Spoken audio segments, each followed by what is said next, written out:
अब वो सब कुछ नहीं बता सकता। वो कहते हैं ना, कुछ तो मजबूरियां रही होंगी, यूं कोई बेवफा नहीं होता, जी तो बहुत चाहता है सच बोलूं मगर हौसला नहीं होता। तो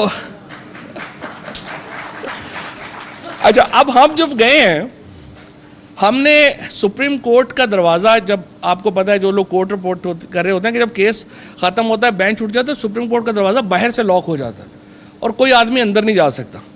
अब इत्तेफाक से मैं और दो हमारे और दोस्त जो थे, हम लोग पहले पहुंचे और हमने दरवाज़ा लॉक खोला और हमारे सामने, हम लॉक खोलने के बाद अंदर गए तो पता चला चीफ इलेक्शन कमिश्नर और सेक्रेटरी पहले ही लॉक शुदा कमरे में मौजूद हैं।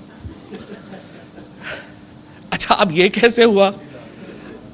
अब ये भी वही हुआ कि वो फिर आपको बाद में बताऊंगा। बहरहाल फैसला आपके सामने आ गया, मौजज़ा हो गया। हम इलेक्शन की तरफ जाते जाते इधर चले गए। अब सवाल ये है कि क्या ये ऑपरेशन, रिजीम चेंज ऑपरेशन जो है, ये मुकम्मल हो गया?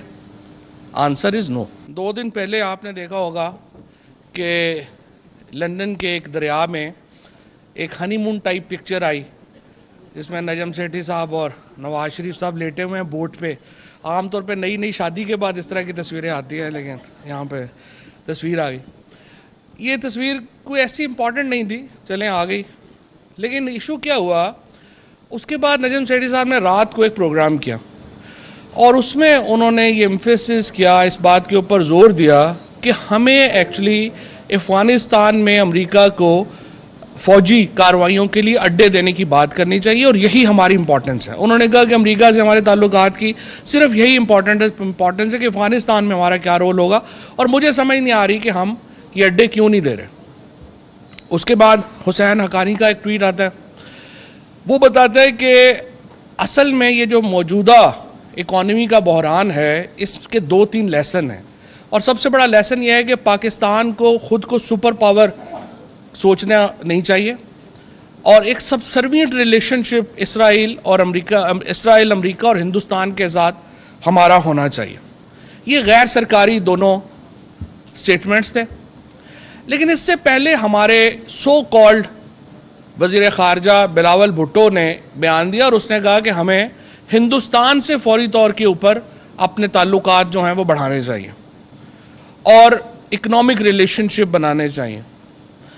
अब आप देखिए कि एक माहौल बनाया जा रहा है 3-4 चीज़ों के ऊपर। नंबर 1, हिंदुस्तान से अपने ताल्लुकात बेहतर करो, इसराइल को तस्लीम करो और अमेरिका को अफ़गानिस्तान में अड्डे देने के लिए आप बातचीत शुरू करें। अब ये वो माहौल है जो इस वक्त बनाया जा रहा है, और अगर हम ये नहीं करते तो हमारे मुआशी मुश्किलात बढ़ती जाएंगी। अब जो शख्स इमरान खान को बहुत ज़्यादा करीबी जानना ज़रूरी नहीं है इस बात के लिए और इस कंक्लूजन पे पहुंचने के लिए कि ये एजेंडा इमरान खान के होते हुए मुमकिन ही नहीं था कि ये अचीव हो जाता। लिहाजा एक पूरा रजीम चेंज ऑपरेशन जो है वो लॉन्च किया गया। आपसे कुछ देर पहले डॉक्टर साहिबा ने आपको बताया कि किस तरह से डोनाल्ड लू की बात जो है वो आपके सामने आई, जिसमें बड़ा वाज़ेह कहा गया कि देखें, बात यह है कि नो कॉन्फिडेंस मूव आ रही है। वो अगर पाकिस्तान में नो कॉन्फिडेंस मूव कामयाब होगी तो अमेरिका पाकिस्तान के ताल्लुकात होंगे। अगर ये नो कॉन्फिडेंस मूव नाकाम हो जाती है तो फिर हम आपसे निबड़ लेंगे। बेसिकली जो नो कॉन्फिडेंस मूव था उसका मकसद ये था। अब अमेरिका के इसके बाद क्या हुआ? इसके बाद ये हुआ कि सबसे पहले जो हमारी अपोजिशन पार्टीज थी उनको बैठ दी गई, जो खुर्रम दस्तगीर ने अपने इंटरव्यू में अब मान लिया।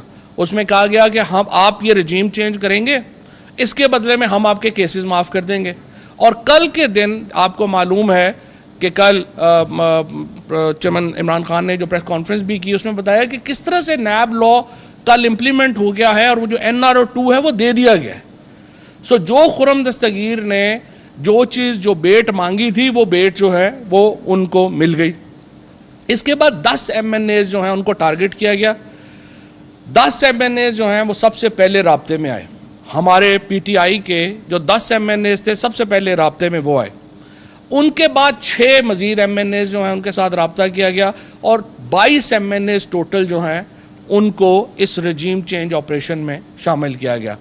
एक तरफ पॉलिटिकल पार्टीज जो हमारी इत्तेहादी थी, और दूसरी तरफ ये 22 MNAs हमारे जो थे ये हमारे शामिल किए गए।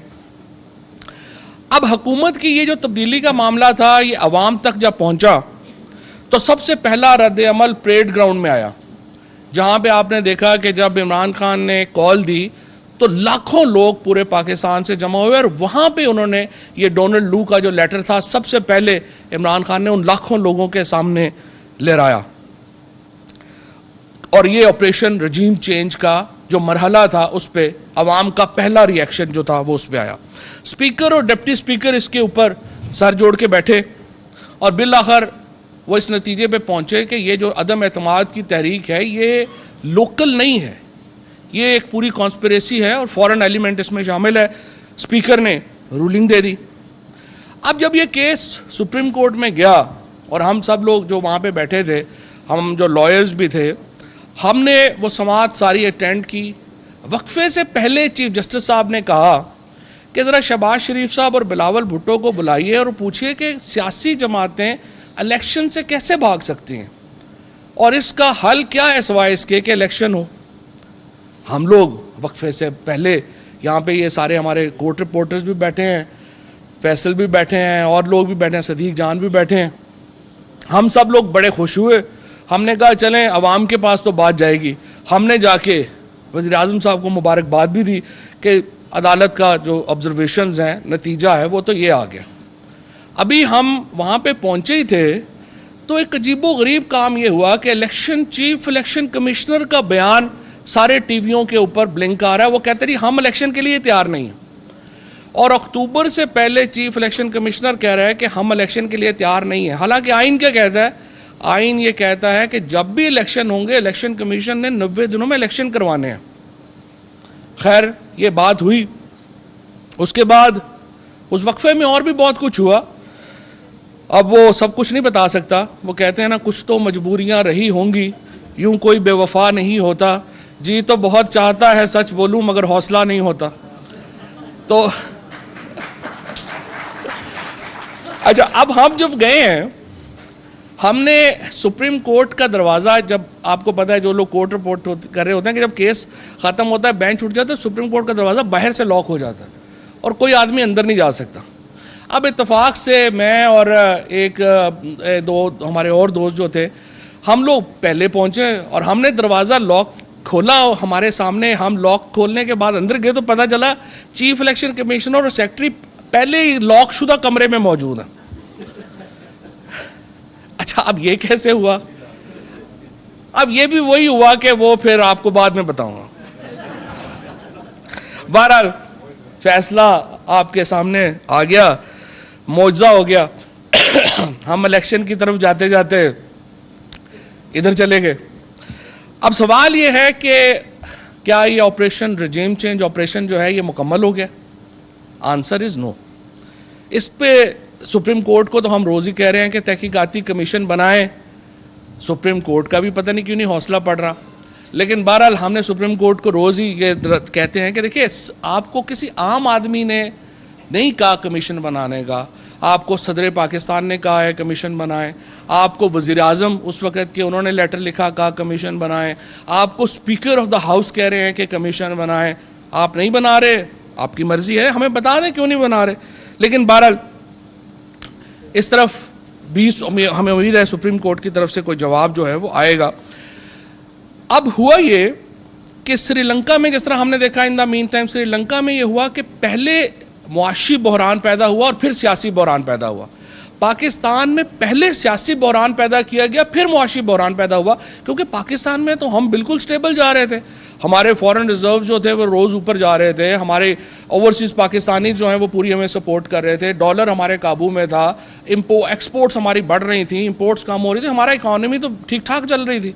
लेकिन सियासी बहरान के नतीजे में एक बहुत बड़ा मुआशी बहरान जो है वो पैदा हो गया।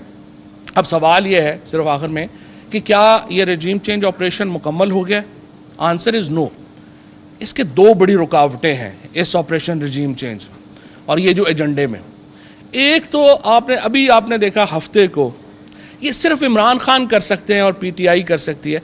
36 घंटों का नोटिस दिया इमरान खान ने और पूरा पाकिस्तान ऐसे ऐसे कस्बों में लोग निकले जिनके नाम भी शायद मेन स्ट्रीम मीडिया में किसी को नहीं पता होंगे, और किस तरह से लोगों ने इमरान खान के एक 36 घंटे की कॉल के ऊपर पूरा पाकिस्तान बाहर निकला और बताया कि वो पाकिस्तान के अवाम किधर खड़े हैं। एक तो ये, और दूसरा ये हो रहा है कि ये एक बड़े लेवल के ऊपर रजीम चेंज जो है वो एक्सेप्ट नहीं हो रही, और दूसरा इनका टेक्टिकल लेवल के ऊपर पंजाब में रजीम चेंज पूरी नहीं हो रही, क्योंकि पंजाब में इलेक्शन कमीशन ने और लाहौर हाई कोर्ट ने बड़ा जोर लगा करके हमजा शहबाज को रखा हुआ है वहाँ पर as a chief minister, but हकीकत ये है कि वो एक ऐसे फटे के ऊपर है जो किसी वक्त भी सिरक सकता है और उनकी सारे की सारा मामला जो है उनका लुढ़क सकता है, लेकिन उसको जानबूझ के इस तरह से जो है वो बनाया गया है। अब जो तमाम पाकिस्तान है वो एक तरफ इमरान खान के साथ खड़े हैं, और टैक्टिकल लेवल के ऊपर पंजाब में रजीम चेंज जो है वो मुकम्मल हो नहीं पा रही। जब तक ये दोनों मामला जो हैं ये मुकम्मल नहीं होंगे, इसके नतीजे में ये मामला जो है वो मज़ीद बिगड़ेगा। पाकिस्तान में ये जो इस वक्त हल है, सोलूशन है, वो वाहिद सोलूशन है हम अवाम की तरफ जाएं। अवाम की तरफ जाते हुए सियासी जमातों को डरना नहीं चाहिए, लेकिन ये डर रहे हैं इसलिए कि ये अवाम से आए नहीं है। लेकिन मुझे उम्मीद है इंशाअल्लाह ताला ये आखिरी चंद हफ्ते हैं, अवाम इसका फ़ैसला करेगी और फिर पाकिस्तान में फ़ैसला जो है वो कहते हैं अब राज करेगी खल्क़े खुदा, जो मैं भी हूँ और तुम भी हो। बहुत शुक्रिया।